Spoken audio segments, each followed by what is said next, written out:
All views or opinions of Be Inspired guests are solely their own, and their appearance on the podcast does not imply an endorsement of them or any entity they represent. By Be Inspired, Inc., a subsidiary of MRD Productions, LLC, and their respective parent companies or affiliates. Henry Hyde, a good friend until he passed, he once spoke to a group of incoming freshmen and gave a great speech. And he goes, "Know what you're willing to lose your seat over."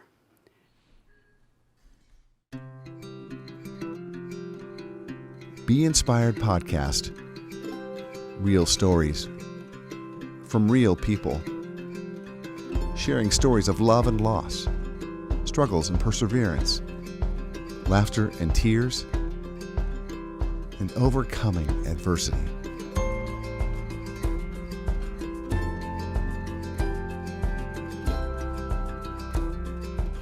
Previously on Be Inspired.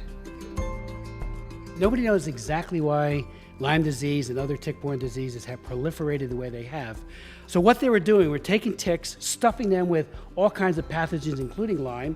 And right now, if you have Lyme disease, you probably have something else too. In '98, I put in a bill called the Lyme Disease Initiative. Every 2 years, I would introduce a new bill. The Infectious Disease Society of America has always said, easy to cure, hard to catch. Are you kidding me? You go out and you walk in a grassy area where, you get a tick bite. Next thing you know, you don't know why your joints are, 20% of the people, high-end estimate, have chronic Lyme. They say chronic Lyme doesn't exist. A big lie. So we got the working group. They came out, and Pat Smith was actually one of the people on it. CDC and others were on it as well, representatives. And they said 300,000 to 437,000 new cases every single year. And it was almost like a voila moment. How did we miss this? Well, we missed it because there was determined opposition to get to this. The insurance companies don't want to pay what might be an exorbitant amount of money to get somebody free of this insidious disease and all of its like tick-borne diseases. And so we're really in a good place now, finally. I worked very closely with Dr. Fauci, who's the top infectious disease doc. We hear about him a lot now with COVID-19. And there's a 5-point initiative that they've announced, and I did work hard to get that, that looks like my original bill and the bill I introduced every year. And it has all of those components, a cure potential or drugs that would hopefully get somebody well, but also accessible to a Lyme disease. When people do the blood test, which is what most doctors still say, oh, just get the blood test, 50% or more false negative. So you got Lyme and you've been told by your GP, well, you don't have it. Yeah, you might. And there are other diagnostics like several of them. There's some right here in our own state of New Jersey that do go deeper and they find it, but it's expensive. So we want to get to a very affordable way of discovering whether or not you have it. And it's years and years of suffering. And it is so hard to pinpoint. We're talking about COVID, and not that I'm comparing it to COVID, but it is that in that it acts in so many different ways. We're talking about how some people could go years without any symptoms. Some people develop horrific symptoms. So, well, Lisa, on that very case, it's called the Great Pretender. Yeah. Because a lot of people think they have other diseases and been falsely diagnosed. The then majority leader of the House, Kevin McCarthy from California, he played a critical role in getting my initiative, which I've worked on for so long, of that working group, to finally say, stop the disinformation. Study this and come back, and their report was a blockbuster. Well, it passed the House. It was in the 21st Century Cures Act as a provision. Gets over to the Senate, and what does the Senate do? We're not going to take it. So what does Kevin McCarthy do? His daughter was misdiagnosed for 5 years. 19 doctors said to him, to his wife, and to his daughter, you don't have Lyme. And she did. She finally found a Lyme literate doctor, and now she's doing very, very well. So he's a believer. He said the entire bill does not come back to the House because they made some changes, so we had to make it all the same bill, unless that provision is in there. And that was the key to launching us in this new initiative.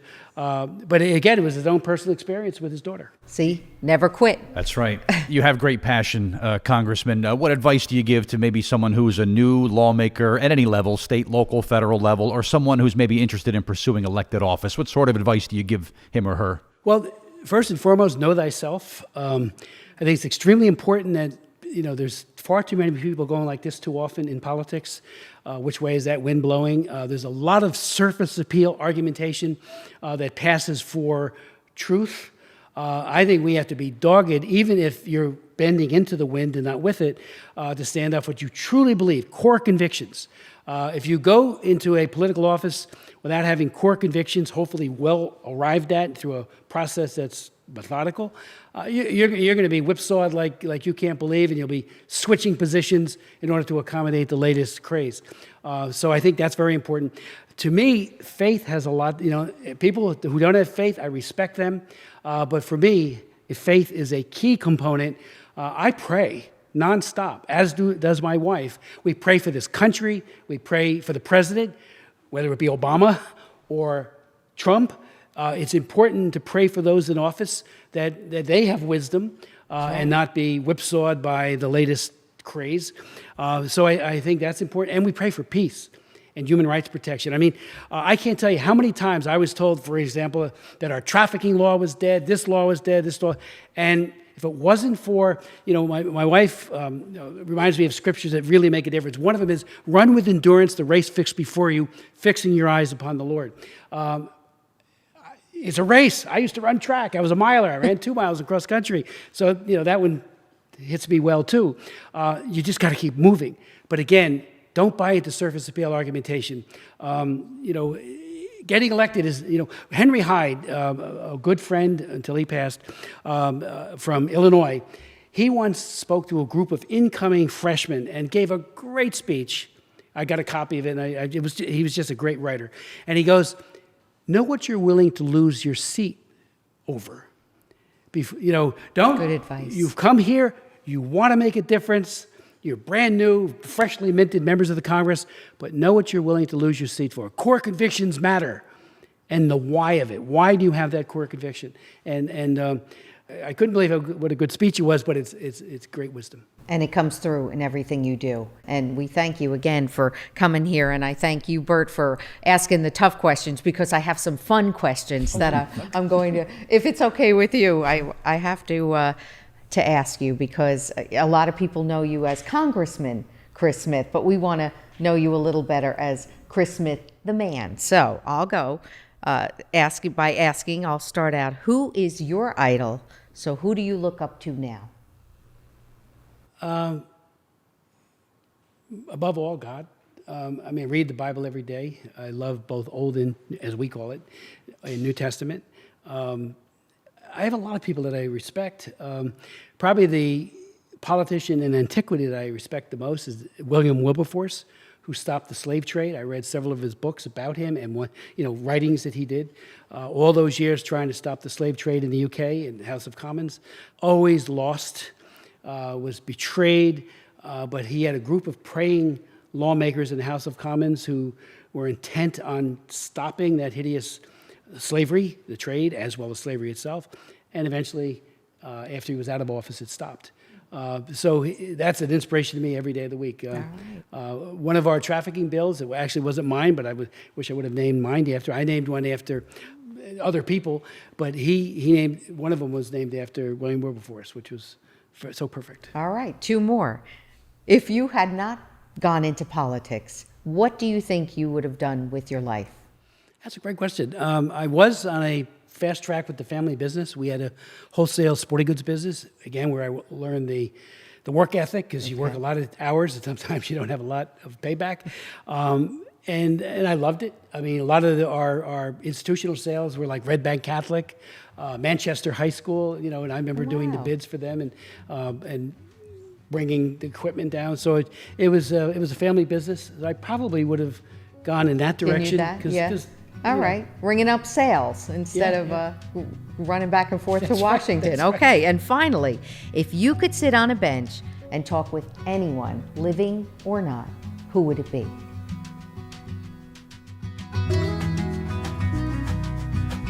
Moving is difficult. At Lowe's, it doesn't have to be. For all of your residential and commercial moving needs, contact 732-775-4118 or get a free FaceTime estimate. Lowe's, proudly serving New Jersey for over 96 years. IgA Nephropathy Foundation of America is a patient-centric organization dedicated to finding a cure and better treatment options for IgA kidney disease. If you or someone you know was recently diagnosed or to donate, please visit IGAN.org. In this new day and age of online meetings and presentations, you need the best team at the ready. Whether broadcasting your Zoom meetings to Facebook Live or live streaming a fundraiser event, SIRREEL Streaming Services, with over 10 years of experience, can add confidence to your next live stream event. Call or text 646-498-8888 or visit sir-reel.com. Feeling stuck with your health goals? Michelle Weber Integrated Fitness and Lifestyle Design specializes in integrating simple daily routines to get you moving towards strengthening your core and boosting immunity and resiliency. With over 15 years experience, let Michelle's team help you reach your fitness and lifestyle goals by visiting michelleweber.com or on Facebook at Michelle Weber Lifestyle. And finally, if you could sit on a bench and talk with anyone, living or not, who would it be? Abraham Lincoln. Wow. Because he is, Interesting. Yeah, he had so much tragedy in his life, yes, he did. and he just persevered. The Emancipation Proclamation was landmark, historic in every way, shape, and form. Everyone thought the Civil War would be short-lived. It wasn't, unfortunately. And I actually had a great-great-grandfather who fought in the Civil War, and he was in Second Battle of Manassas. We call it Bull Run. They call it down there that. Gettysburg, he was in the Wilderness Campaign. I don't know how he survived. He got wounded. So Lincoln, I'd love to talk to him. That's a wonderful answer. Where do you see yourself in 5 years? What's like the top 3 things you really want to accomplish in the next few years? Well, I have several bills pending right now. A lot of them are focused on things like the horrible breakout of insects in Africa, which is going to lead to a food security issue that you'll be hearing about it more. So I have a bill in on that.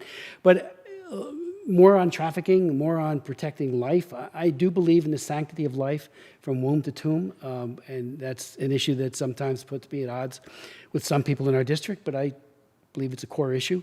My hope is that we will protect all human life as sacred, no matter how disabled one person may be. We're all made in God's image. And so I have many bills. I have about 40 bills pending right now. If I could pass them all tomorrow, I would.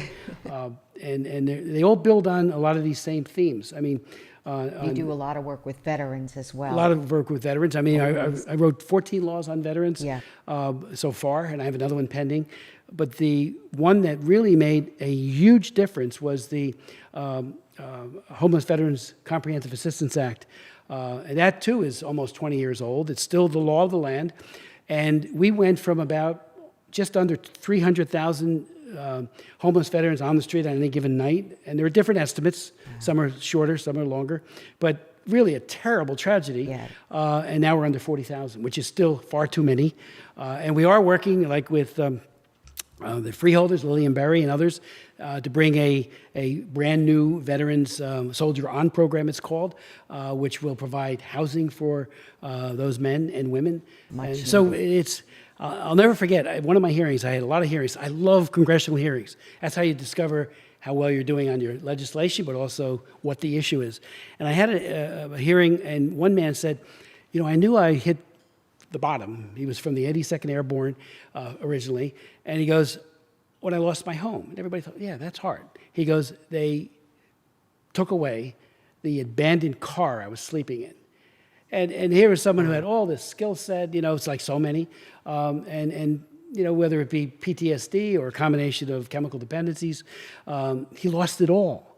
And he got into a VA program, one of the lucky ones, and he had gotten his life back. So I wrote a law. I remember asking the VA, I said, tell me what works so we can replicate it and expand it. And our law the Veterans Assistance Act of 2001, largely took the best practices of all and grew it exponentially, and it's still the law of the land. Wow. So that's an ongoing concern always. The suicide issue is a huge concern. I know the VA is doing what it can to try to lessen those problems. Part of it was some of the painkillers, that was becoming very addictive very quickly. Many of our men and women in uniform are surviving what in earlier years would have meant death on the battlefield or in the hospital, and now they're surviving. So that's a great news story, but we want to make sure that how they got to that survival doesn't mean that they were a suicide candidate at some point. Yeah, we owe them so much. So much. Thanks for the work you do for them as well. In my opinion, in terms of federal funding, that's first. Veterans have to come first, and our men and women in uniform. I mean, you got to make sure you have a capable military that can hopefully, and above all, deter aggression, because that's the best military. I mean, nobody attacks you when you're, a second-degree black belt. But if you seem vulnerable, they might attack you. So deterrence is number one, and if the balloon does go up, that we can decisively end the conflict. And the second is the 1A, the flip of the coin, is our veterans. You got to make sure that other side of the coin is always well funded. Amen. It must have been a great learning experience for you to represent New Jersey for so many years in Washington, D.C. I guess you kind of learn about what's important to the other states as well. What were some eye-opening things in building relationships with some of your fellow congresspeople about what's important in other parts of the country? And is New Jersey taken seriously by the other states? I hope we are. Oh, without a doubt. And we do work in coalition with a lot of the East Coast. We have concurrent concerns about whether or not there's going to be gas and oil exploration off our coast.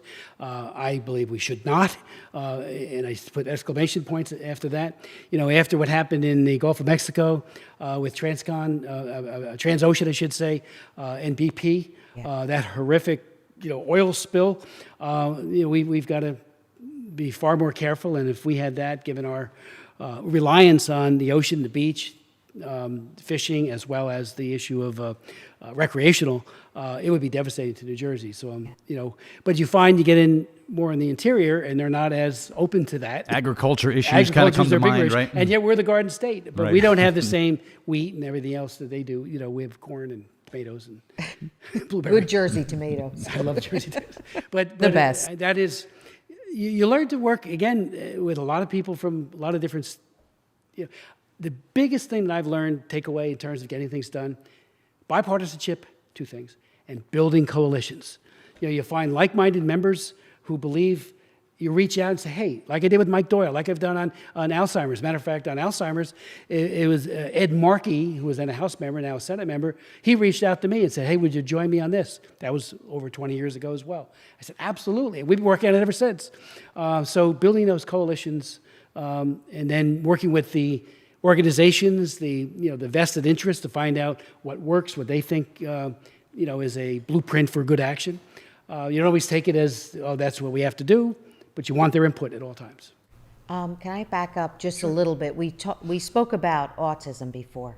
Congressman, what do you think can be attributed to the explosion of cases of autism, if you care to comment on that? I know I have my beliefs. The National Institutes of Health, pursuant to the 3 laws that I've wrote, have a whole list of potential causations.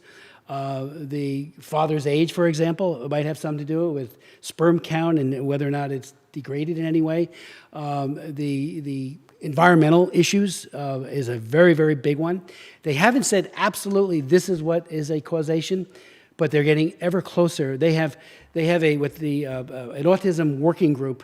Matter of fact, it was in the original law that I did, so that they don't have duplication of research, and they have set what do they call it? A focus of what they want to accomplish every year. Yeah. And that kind of discipline is leading to like early intervention. We've learned that if there's early intervention, particularly those in the spectrum, much, not all, of what the child is experiencing can be reversed or at least lessened in terms of severity. The longer you wait, the worse it gets Yeah. for that child. Early diagnosis, which goes hand in hand with early intervention, as early as 6 months now. And still, CDC tells us, we're talking, the average is about 4 years before someone says, my child is on the spectrum or has autism. So, we need parents, doctors, everyone to step up even more about this prevalence issue. When I got elected in 1980, the prevalence issue on autism was thought to be around 3 out of 10,000. And now we're talking about, far, far worse than that. I believe it's 1 in 40. In New Jersey, it's about 1 in 40-ish. It changes every year. Yeah. And in the country, it's like 1 in 57. So there's but that's on the spectrum. So we do, we include many that before maybe had gone unnoticed. We're also looking at, in our last bill, the CARES Act, Autism Cares Act, as we called it, of 2019, and I was the prime author of it. We put in a whole of life look at it, because there are many people who are already in their 20s and 30s and 40s that have been largely neglected. So we want to reach out and get them. How can we help them? How can we quantify? Because if you want to attack anything on disease, disability, you need to be knowing what the numbers are so that you allocate the resources in the most prudent fashion. So that will help, I think, the whole of life effort. Yeah, and what we were speaking about before with the children going back to school, you tend to forget there are a lot of special needs children whose needs aren't being met. So it's just so much to think about and to try to solve, and the parents, it's very difficult all around, especially if they work. And it's very difficult when autistic children, even on the spectrum, age out. Yeah. They need to have more programs. And that's what our bill talked about too. Aging out, we did too. Yeah. The last one and this one. Learning should not stop because of chronological age. Right. What does that have to do with? Because there is a diminishing of capability on the part of that individual when that teaching education stops. And we also put in, and frankly, in Monmouth County here, Sheriff Sean Golden has done an incredible job, and others have done it as well, on 2 major things. Making sure that there's a bracelet for those who want it, so if they go wandering, you can find that child, and it's for autism patients as well, within a half hour or less. I actually did a bill on it in the House that passed the House. And the second is teaching law enforcement to be situationally aware of somebody who has this disability. How you touch, how you approach. Right. And that can make all the difference in the world, so there's not particularly for a severely autistic kid, young person, who goes wandering, and the police officer comes up and grabs, they could really react violently, which could lead to some very bad outcomes. Well, now every one of his sheriff's officers and police departments now are also doing it. They're training the police to know what to look for and how to handle it. Because the police has no idea, what this child or young adult is going through. To be aware, situationally aware, and then approach that child in such a way, or adult. It could be an adult too. It's very strong. Yeah. I mentioned that Bobby and Billy Gallagher had been so inspirational in underscoring the need, the Brick Township parents, that led to all these laws, which I wrote. She wrote a book called A Brick Wall. She gave me the privilege of writing the foreword to it. When I read the manuscript, I read it in one sitting. I was blown over by the challenges she and her husband would face on a day-to-day basis. She was so honest, that sometimes it got violent. Yeah. Black eye because they can't help themselves. But it's all about interventions that then could lessen that kind of behavior. It's good to hear. It's a great book. Yeah. Anybody who's who has a child, or it's called a Brick Wall. You can get it on Amazon. I'm not, it's just so well done. Yeah, that's good to know, and good to know a lot of work is being done. Oh, it is. To help them. Yeah. And you mentioned that you're such a devoted reader when you're not working hard representing the people of New Jersey. What else do you enjoy to do on your downtime? I like sports very much. I loved baseball my whole life. That's what I was going to say when I asked you, what would you have done with your life? I could have sworn you'd say a baseball player, but okay, yeah, family business. See, that close. I wish I had the talent. Although one of my grandfathers made it to the Washington Senators. Wow. He played. Did you ever watch the movie 8 Men Out? It's a great about Shoeless Joe Jackson. And at the end, he's playing in the leagues up in Hoboken and Newark. Well, that's where my grandfather played. He was a pitcher. The before it was called the Star Ledger. There was a big article done on him once called Mighty Smitty, because he was a great pitcher. And my grandmother didn't want him on the train for 5 months, getting a salary that was this big for the Washington Senators, which is why he didn't do it. Not But he like stayed today.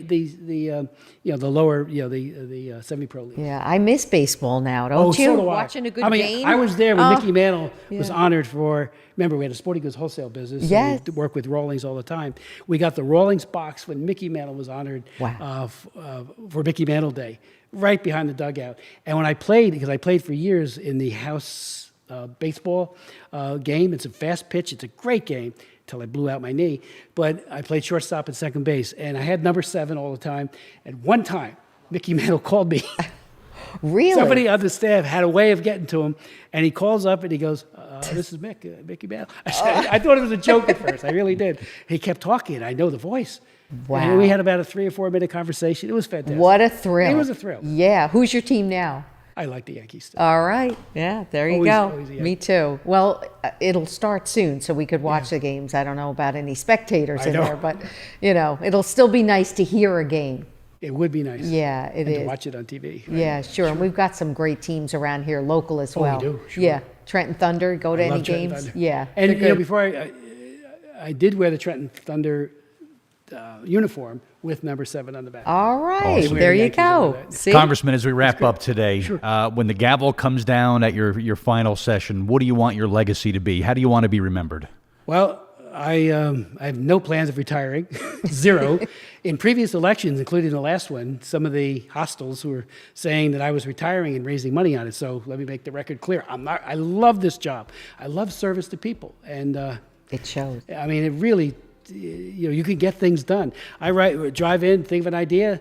A year later, it's a law or an amendment that became law. So that's what I. But I just hope that I faithfully serve the people of New Jersey. That would be enough.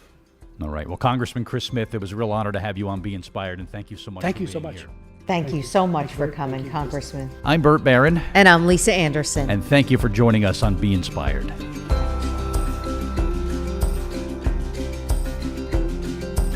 Next on Be Inspired. My father was taken in 1943 of January, where he was gassed. When the convoy goes to my mother's apartment, they take the 5 children and they're on the last train to Auschwitz. You just have to believe that each day is a better day.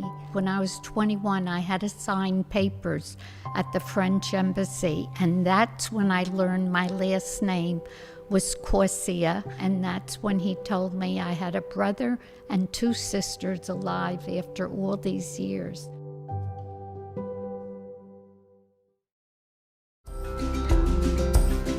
Be Inspired with your hosts Bert Barron and Lisa Anderson Puleo. Directed by Rod Weber. Created and produced by Michael R. Doyle. Co-producers Bert Barron, Lisa Anderson Puleo, and Erwin Sternberg. Executive producers Rod Weber and Sean M. Sternberg. Editor Rebecca Gruber. Social media team Rebecca Gruber, John Franklin, and Luke Lograno. Filmed at New Beginnings Foundation, Wall Township, New Jersey. And thanks to our sponsors, Loewy's Moving Service, IgA Nephropathy Foundation of America, Michelle Weber Wellness, and SIRREEL Stream Services.